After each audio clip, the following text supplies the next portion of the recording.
They say the hardest choices are the ones you never thought you'd have to make.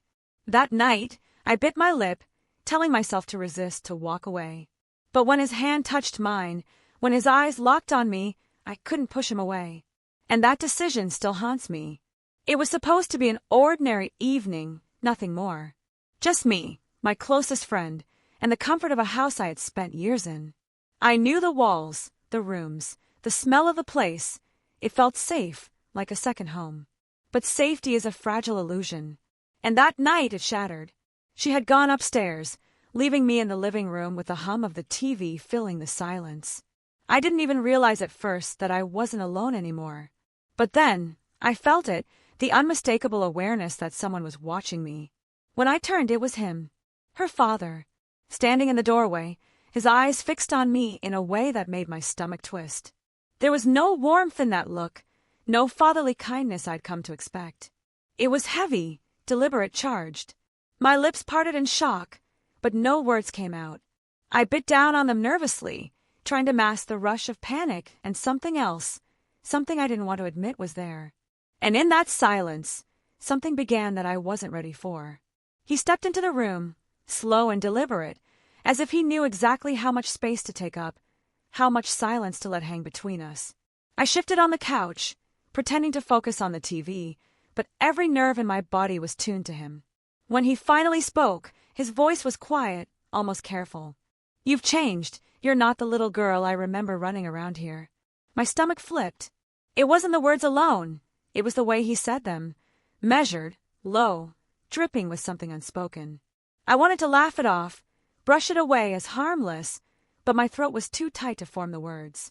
He came closer, and the couch dipped slightly as he sat down beside me. The air felt heavy, thick enough to choke on. I kept biting my lip, trying to keep myself grounded, but the tremor in my hands betrayed me. I told myself to get up, to call for my friend upstairs, to break the spell before it became something I couldn't escape. But I didn't move. I stayed. His eyes lingered on me, steady and unflinching. And in that gaze, I realized something terrifying. He wasn't going to be the one to stop this. It had to be me. But the truth? I didn't want to. The silence between us pressed harder than any words could. My pulse throbbed in my ears, and I kept telling myself to stand up, to leave the room, to do something before it went too far. But then his hand moved. It was subtle at first, the back of his fingers brushing against mine as though it had been an accident. But it wasn't. I knew it. The touch lingered, deliberate, his skin warm against mine. My breath caught, my chest tightening as I bit my lip harder, desperate to keep control. I should have pulled away. I should have broken the contact before it meant more than it already did. But instead I froze. And in that stillness, his hand slid more firmly over mine, claiming it with quiet confidence. My heart pounded so fast I thought I might be sick, but I didn't move. He leaned closer, his voice a whisper that brushed against my ear. "You don't have to be afraid." The words sent a shiver racing down my spine, not because they comforted me, but because deep down, I knew I wasn't afraid. I was something else entirely, and that was the most dangerous part of all.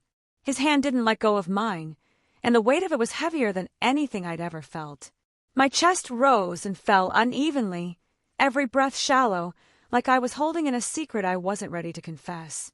I glanced toward the stairs, half expecting my friend to come down at any moment, and the thought alone sent a rush of panic through me. But he didn't move his hand away. If anything, he held tighter, as though daring me to pull back. I didn't. Instead, I bit down on my lip until I tasted the faintest sting, a weak attempt to ground myself against the storm inside me.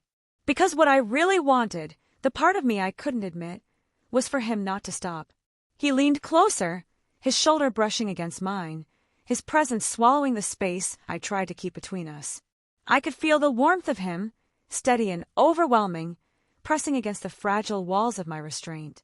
When I finally turned my head toward him, our eyes met in the dim light of the TV. There was no mistaking it anymore. This wasn't a misunderstanding, wasn't an accident. It was a choice, and as much as I wanted to deny it, I realized I was making that choice too. The air between us grew heavier, every second stretching into something unbearable. His hand shifted from mine, slowly, deliberately, until his fingers brushed against my wrist. That single movement sent a jolt through me. So small, yet it felt like the ground beneath me had tilted. I should have pulled back. I should have reminded myself of where I was, who he was, and how wrong this was. But instead, I stayed still, biting my lips so hard it almost hurt, as if the pressure there could contain the fire burning inside me. He leaned in closer, his shoulder pressing against mine now, his breath warm as it skimmed my cheek. My chest tightened, my body trembling with the weight of a decision I wasn't ready to make. And then it happened. His fingers grazed along my jaw, tilting my face toward him. The touch was gentle, careful even, but it carried more meaning than words ever could. My heart slammed against my ribs, my mind screaming at me to push him away, yet my body didn't move. Our eyes locked again, and in that silence, something snapped. His lips brushed against mine, feather-light, testing. My breath hitched, my body frozen in place. It wasn't deep, it wasn't rushed, but it was enough.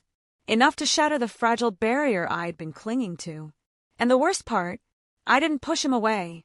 The first touch of his lips had left me trembling, caught in a moment I should have stopped but didn't. When he pulled back slightly, searching my eyes for resistance, I knew that was my chance to end it. I could have shaken my head, stood up, and walked away. But I didn't. Instead, I bit my lip again, unable to hide the way my breath shuddered in my chest. And that tiny hesitation, that unspoken permission, was all he needed. This time when he kissed me, it wasn't tentative. His lips pressed harder, firmer, taking what I hadn't been brave enough to refuse. My body stiffened for a heartbeat, then melted against the heat of his touch. My hands clenched at my sides, trembling with guilt, but I didn't push him away. Every second stretched into forever. The sound of the TV hummed in the background. My friend's footsteps could have come down the stairs at any moment, and maybe that was what made it even worse.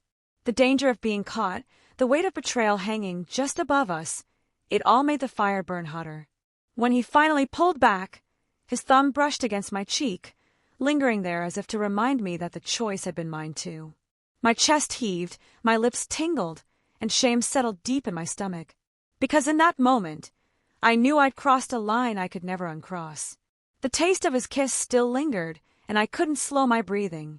My body was betraying me in every way, trembling, leaning toward him when I knew I should be pulling back. My mind screamed for me to stop, to think of my friend upstairs, of the trust one was breaking, but my body had already made its choice. He didn't rush. That was the most dangerous part. Every movement was slow, deliberate, as though he wanted me to feel the weight of each second, each touch, each boundary being erased. His hand trailed down from my cheek to my shoulder, then to my arm, sending shivers through me with every inch. I bit down on my lip, so hard I thought it might bleed, trying to hold on to some last piece of control. But when his fingers laced through mine again, squeezing gently, I squeezed back.